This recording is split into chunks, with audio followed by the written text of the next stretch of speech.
Olá, boa noite. Está no ar o cenário econômico diretamente dos estúdios da B3, aqui no centro de São Paulo, pela TV Brasil. Seja muito bem-vinda e muito bem-vindo. Vamos então para os destaques de hoje. O desemprego recua, mas ainda atinge quase 13 milhões de brasileiros, segundo dados do IBGE. O principal fator aqui é que aquela fatia dos chamados desalentados, pessoas que simplesmente desistiram de procurar emprego, esse número aumentou também. Os Estados Unidos flexibilizam a tarifa de aço do Brasil, não só para o Brasil, mas representa aí uma espécie de trégua na política protecionista de Donald Trump. Você vai ver os detalhes aqui com a gente.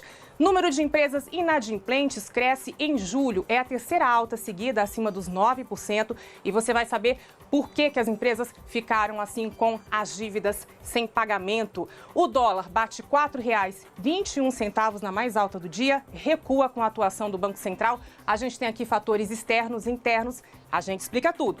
No estúdio, Regina Crespo e a transformação digital. Você já ouviu falar na desmaterialização da tecnologia? Palavra grande que está influenciando a nossa vida e vai influenciar ainda mais. O cenário econômico está no ar.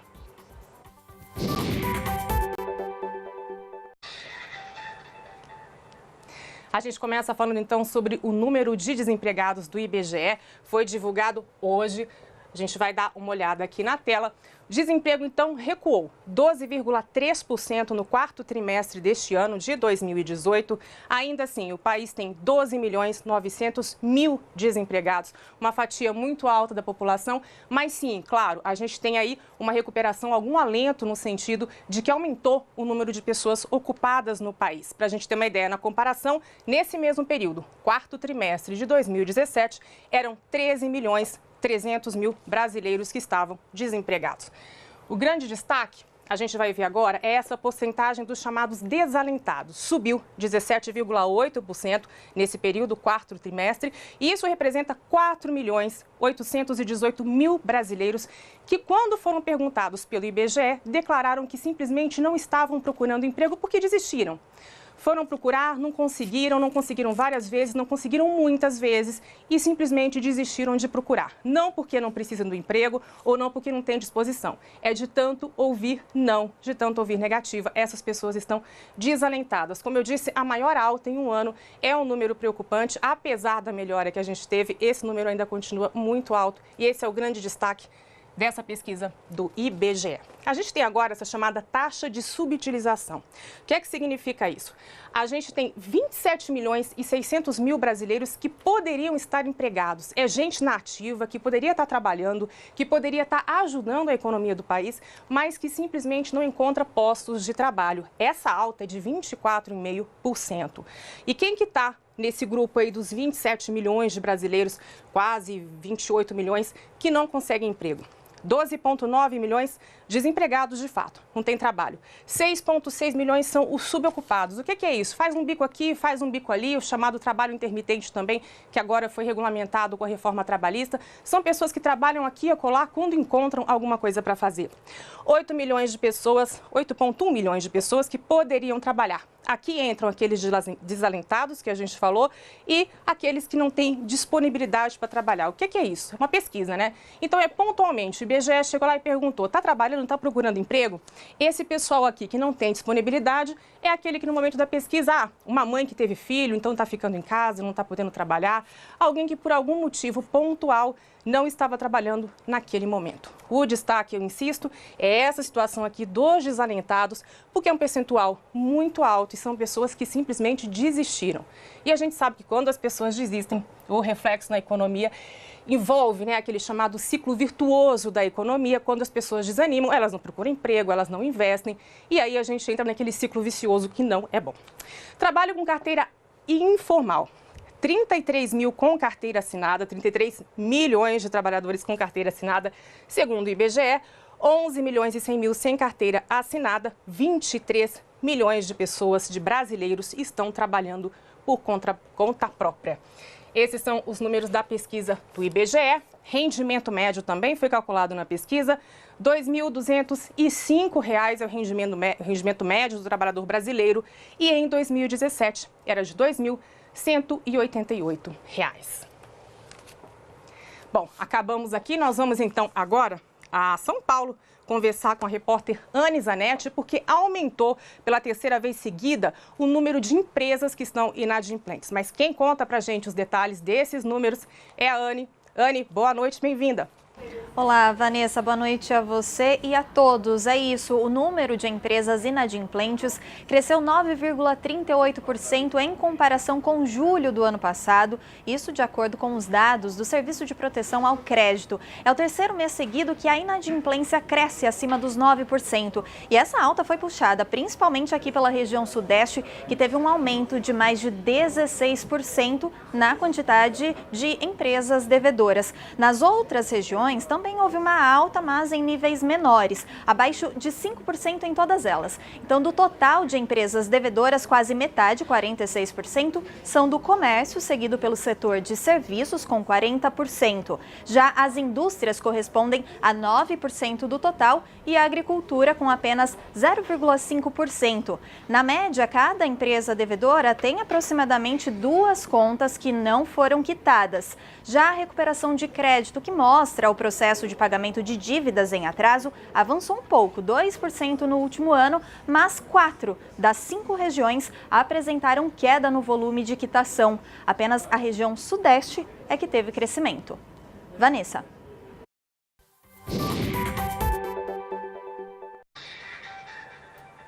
Obrigado, Anne. Tem boa notícia, as contas do governo federal saíram hoje, o resultado saiu hoje e a gente teve o melhor julho em 4 anos. Quem conta pra gente, traz os detalhes, é Pedro Pontes, direto de Brasília. Pedro, boa noite, bem-vindo.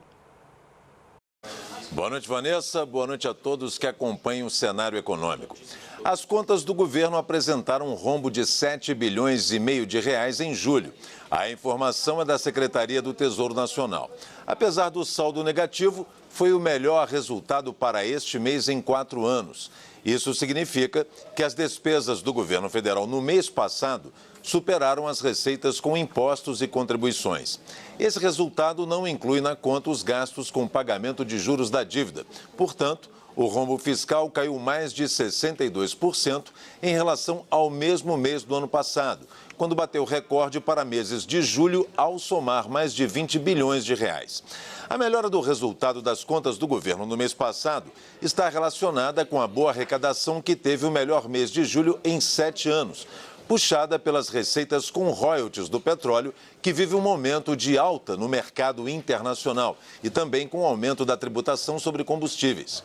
De acordo com o Tesouro Nacional, as contas do governo registraram um déficit primário de quase 39 bilhões no acumulado dos 7 primeiros meses deste ano. Com isso, o déficit primário, despesas maiores do que receitas, sem contar juros da dívida, recuou 49% frente ao mesmo período do ano passado. O Tesouro informou ainda que esse foi o melhor resultado para este período desde 2015.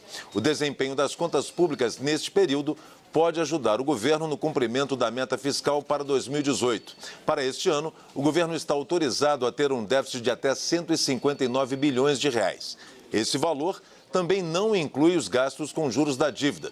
O secretário do Tesouro Nacional, Mansueto Almeida, afirmou que espera um crescimento expressivo de despesas com previdência e pessoal nos últimos 5 meses deste ano, mas acrescentou que, mesmo assim, existe a possibilidade de o rombo fiscal ficar abaixo da meta fixada para 2018.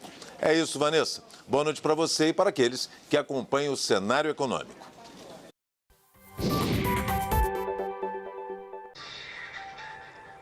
Obrigada, Pedro. Boa noite. Bom, ainda de Brasília, os ministros do Supremo Tribunal Federal tomaram hoje uma decisão que impacta bastante a economia. Eles decidiram por 7-4 que a terceirização da atividade fim das empresas é constitucional. O que é que significa isso? Até então, as empresas podiam terceirizar qualquer atividade, limpeza, por exemplo, mas não a atividade fim. Por exemplo, nós aqui que somos jornalistas, a atividade de jornalista em si. Agora, o Supremo Tribunal Federal disse que sim, é possível fazer essa terceirização. A gente sabe que na prática isso já estava valendo com a reforma trabalhista que foi aprovada, mas agora é claro que isso tem um impacto importante, porque quando o Supremo diz que de fato isso pode ser feito, havia uma enxurrada de ações lá no Supremo e, claro, em outros âmbitos da Justiça, cerca de 4.000 ações no Supremo, e agora, com essa decisão, as empresas estão livres para terceirizar qualquer atividade, inclusive atividade fim, e o que ficou decidido também é que a empresa que tomou esse serviço terceirizado vai responder pelas dívidas trabalhistas, responde junto caso haja essas dívidas, caso haja essas pendências. A expectativa, então, é de que, claro, aí no bojo da reforma trabalhista, essa decisão também ajude na criação, na geração de novos empregos, de mais postos de trabalho, para que a gente possa diminuir aquele número de desalentados do IBGE. Essa é a expectativa. Vamos ver se isso se confirma de fato.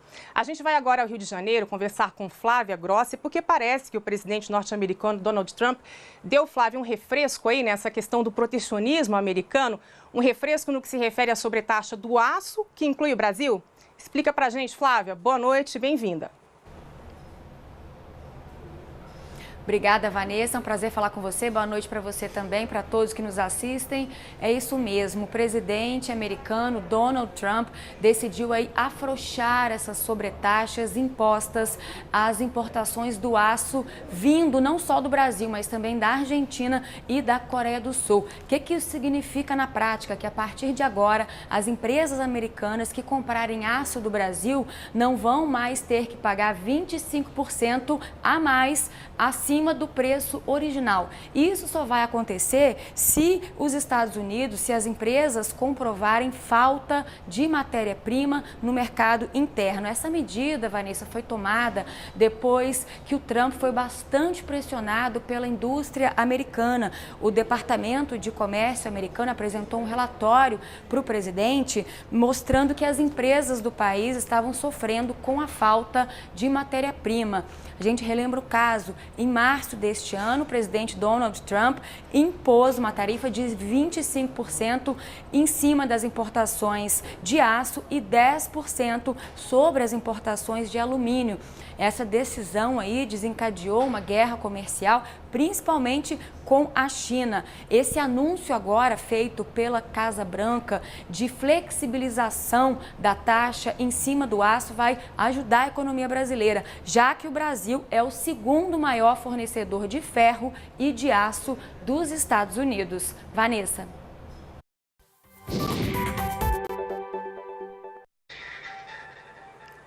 Obrigada, Flávia. A gente vê, né? Não tem política econômica, não tem decisão política, muito menos protecionista, que se sobreponha à realidade econômica. Hoje, aqui na B3, a Bolsa de Valores aqui de São Paulo, teve leilão da Eletronorte. 3 distribuidoras de energia da Eletrobras, foram leiloadas aqui hoje. Você vê nas imagens, foram 3 distribuidoras de energia do norte do país que foram a leilão. São a Companhia de Eletricidade do Acre, a Eletroacre, as Centrais Elétricas de Rondônia, a Ceron, e a Boa Vista Energia de Roraima. Pela Eletroacre, a Energisa foi a única a apresentar proposta e venceu com um deságio de 31%. Arrematou também a Ceron, com deságio de 21%. O consórcio Oliveira Energia levou a Boa Vista Energia com proposta de índice igual a 0. Uma das regras do leilão prevê descontos na tarifa de energia, que vão variar, pela estimativa do governo, entre 8% e 10%. O que é que isso significa? Que a conta de luz vai ter de ficar entre 8% e 10% mais barata para as pessoas que moram nessas regiões. A gente vai aproveitar então aqui para dar uma olhada, ver como é que ficaram as ações da Eletrobras. Apesar do leilão, ficaram em queda. 6,55% a R$ 15,84 as ações ordinárias. As ações preferenciais, são aquelas chamadas que dão direito a voto, né? Fecharam em baixa, 6,31% a R$ 18,42. A gente aproveita então para dar uma olhadinha no mercado financeiro. E influenciado por este resultado da Eletrobras, Ibovespa fechou em baixa de 2,53%, acima dos 76 mil pontos. E agora, o dólar. Hoje o dólar chamou a atenção no noticiário, acabou fechando em R$ 4,14, ainda em alta, uma alta de 0,78%, mas essa não foi a máxima do dia. A máxima do dia hoje, R$ 4,16. R$4,21. Aí o Banco Central fez intervenções, vendeu o dólar no mercado e, com isso, conseguiu conter um avanço maior. R$ 4,21, hoje fechou a R$ 4,14, mas o fechamento mais alto que a gente teve, o recorde até agora foi R$ 4,16. A gente está bem próximo desse índice, então, recorde de 4,16. O que é que influenciou aqui nesse resultado, nessa alta do dólar? Fatores internos, incertezas relativas à eleição presidencial aqui no Brasil, pesquisas que estão para ser divulgadas, tudo isso. Aí os investidores buscam segurança no dólar, pressiona, a cotação aumenta, mas também tem uma questão relativa a vários emergentes, Argentina e Turquia. Na Argentina, o Banco Central, por conta da elevação do dólar lá, também subiu a taxa de juros, passou de 45% para 60% ao ano, uma taxa altíssima, e isso reflete, claro, tanto lá quanto aqui na cotação da moeda norte-americana. Essa elevação do dólar, né, a gente tem acompanhado aqui no cenário econômico, ela tem ocorrido há vários dias seguidos e reflete esse momento eleitoral e momento também dessas instabilidades nos países emergentes. É isso? Bom, a gente vai agora para um rápido intervalo, você fica com a gente. Estamos de volta com o cenário econômico. Vamos conversar agora com Regina Crespo, que é curadora de conteúdo. Bom, São Paulo sediou hoje um evento, um seminário chamado Transformation View, que trata do quê? Do avanço tecnológico, dessa chamada desmaterialização da tecnologia que eu falei lá no começo. Regina, isso é realidade com uma bela pitada de futuro, mas as empresas têm que estar atentas. Que fenômeno que é esse? Então, na verdade, a Cantarino Brasileiro, que eu sou partner, a gente promove muitos eventos de conteúdo e a tecnologia é um deles, né? Sim. Então, a gente, além de falar do avanço da tecnologia, da transformação digital, que a gente percebe hoje que as empresas que não se propuserem a avançar tecnologicamente, usando a tecnologia a favor dos processos, dos clientes, ela vai ficar para trás, né? Isso é um processo que você pensar em várias grandes que acabaram saindo do mercado em função disso, por exemplo, a Blockbuster, né? Uhum. Que era quando você ainda tinha os vídeos e alugava as fitas. Grandes empresas, grandes exatamente, marcas, né? E hoje você tem Netflix, que você faz tudo por um processo digital. Então, essa e outras questões, né, foram discutidas hoje no evento. Agora, Regina, olhando, né, daqui do presente é muito fácil, parece tão óbvio, né? Nossa, a Blockbuster, claro que ia acabar. Qual é esse timing? Como que as empresas, como que os empresários fazem para saber qual é esse momento e se antecipar? Porque tem que se antecipar, né? Ah, sim. Na verdade, hoje, quem já não estiver pensando para frente, já praticamente perde o bonde, exatamente. Então, é uma tendência e as empresas têm que estar atentas a esse movimento. E foi isso que a gente levantou nesse seminário. Na verdade, o fato de falar da desmaterialização é o processo em si, né? Então, exatamente? A gente abordou vários aspectos. Então, por exemplo, no mercado financeiro, a gente falou dos pagamentos invisíveis. Uhum. Então, é desmaterializar o processo que a gente conhece hoje como o cartão plástico que você usa fisicamente. Então, as experiências estão mudando, os clientes estão demandando coisas diferentes também, né? A experiência do cliente é super importante. Então, as fintechs entram aí? Muito. O que é que elas seriam e o que elas trazem? Então, a desmaterialização dos serviços financeiros também foi discutida nesse evento. E, na verdade, as fintechs, elas são startups, né, voltadas para o mercado financeiro, que têm diversas soluções para vários segmentos de mercado. Então, você tem para pagamentos, para empréstimos, para seguros, para investimentos. Elas têm um leque enorme, né, de atuação. E o intuito das fintechs é agilizar esse serviço e, na verdade, oferecer um serviço diferenciado das instituições tradicionais, trazendo para a população, inclusive, que não está inserida nesse contexto, alguns tipos de serviços que hoje elas não dispõem. Então, assim, para trazer mais praticidade para o dia a dia, mais serviços mais voltados para o cliente e que possam atender a todo tipo de público, né? Inclusive os que muitas vezes estão excluídos aí do sistema bancário. Exatamente, que é uma grande parte que está excluída do sistema bancário. Agora vem uma segunda questão. A gente percebe que as fintechs, a gente está pegando o exemplo das fintechs para ficar mais claro, né? Mas, por exemplo, elas entram nessa esfera em que o banco muitas vezes não pode dar tanta atenção para o cliente, entram nessa questão mais pessoal, um tratamento mais pessoal, né? Mas é a questão da credibilidade, porque a instituição financeira, em geral, tem uma credibilidade que, quer saber, entre a facilidade, os atrativos de uma fintech, eu tenho medo do risco. E essa é uma preocupação também? É uma preocupação, mas assim, isso foi uma coisa que foi debatida também e inclusive a gente fez uma pesquisa com relação a isso também, porque a gente tem um guia de fintechs, então a gente tem um relacionamento bastante próximo, né, dessas startups. Tem a questão da credibilidade, mas tem a questão do público. O público está mudando.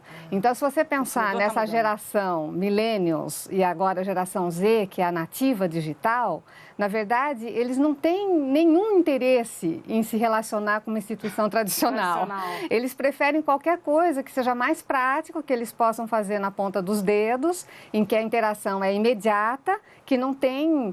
olha, agora você tem que mandar um documento, você tem que se deslocar até uma agência. Existe uma resistência dessa nova geração com relação a esses serviços também. Então, assim, eles já acreditam que essas startups, que esses serviços que são oferecidos de maneira mais ágeis, são totalmente confiáveis. Então, essa resistência é mais numa outra faixa etária, né, de público. Então, a gente pode dizer que essa nova geração, de fato, está mudando o perfil do consumidor de uma maneira? Com certeza. Isso eu acho que, assim, é fato. Na verdade, hoje, a experiência do consumidor é fundamental para qualquer tipo de negócio. Se ele não sentir que ele está sendo bem atendido, ou que o que ele está solicitando, está demandando, está sendo devolvido como serviço, ele abre mão, com certeza, e troca. Então, assim, cada vez mais, eu acho que as empresas e de qualquer setor têm que estar atentas à questão do cliente, né, como centro do seu negócio. Então, mesmo se você imaginar as fintechs, na verdade, elas têm essa preocupação, essa é a grande diferença. Enquanto as grandes instituições estão preocupadas com processos, né, outro tipo de preocupação dentro do seu próprio negócio, a fintech já nasce pensando como eu vou resolver um problema que o consumidor tem. Então, essa diferença faz com que ela seja muito bem aceita para essa geração e agora, na verdade, está se difundindo, né? E assim, não existe bem uma concorrência também, né? São serviços existe uma concorrência, exatamente, são complementares, então. Tem espaço para todo mundo. Exatamente. Acho assim, o mercado é grande, quem está acostumado com uma instituição tradicional e gosta, né, tem esse perfil, continua. E a nova geração que está chegando, essa população que não dispõe desse serviço nas instituições tradicionais, que está vendo uma oportunidade de conseguir alguma coisa diferente, porque existem fintechs de empréstimo, de crédito, né? Então, para tudo. Então, é mais simples você conseguir um crédito nessas instituições que usam outro tipo também de avaliação de score. Sim, exatamente. Então, do que você, de repente, ir apelar para uma instituição tradicional. Então, nesse aspecto, assim, as fintechs estão atendendo super bem uma gama enorme de Então, ajudando a estimular a economia. Exatamente. Né? Aproveitando esse gancho, então, das fintechs, a gente está falando aqui de fintechs, de bancos, falamos de empresas grandes, mas para quem está em casa assistindo a gente, pensando em empreender ou já está empreendendo, pensando aí no cliente, como é que ele pode aproveitar essa experiência para o negócio dele? Esse olhar para o cliente, essa questão de facilitar, desburocratizar, como é que a pessoa pode aproveitar esse paralelo que a gente está fazendo aqui para os negócios que ele está tocando? Então, na verdade, começa do próprio crédito, né? Porque quem está empreendendo precisa ter um capital inicial, né? Sim. Então, esse tipo de capital ele já pode conseguir numa instituição diferente, como a gente comentou. E ele tem que, dentro do negócio, eu acho que é fundamental. Porque, na verdade, hoje, quem não está digitalizado já está ficando fora do mercado, né? A questão da transformação digital é essa, né? Uma mudança de cultura mesmo, né? Se impõe, né? Que se impõe não só numa grande empresa, mas também em qualquer negócio que você comece. Se você imaginar hoje que todo mundo se comunica por WhatsApp ou por celular, de alguma forma, por uma rede social, você tem que estar presente nesses canais. Então, já sai na frente quem consegue fazer essa interface. Na verdade, isso é outra questão também que foi bastante abordada na parte de varejo, que é a questão da disponibilidade de canais. Que o cliente ele quer ter acesso por onde ele achar mais conveniente. Então, se ele achar conveniente ele comprar pela internet e retirar na loja, ou comprar na loja e receber em casa, ou fazer um pedido por uma rede social, ou colocar como ele se sentiu naquela compra ou naquela experiência por um canal, ele tem que ter todos os canais disponíveis e o varejo já está pensando isso. Então, é o que eles chamam de omnichannel, né? Que é você ter todos os canais disponíveis e o cliente usa aquele que ele achar mais conveniente.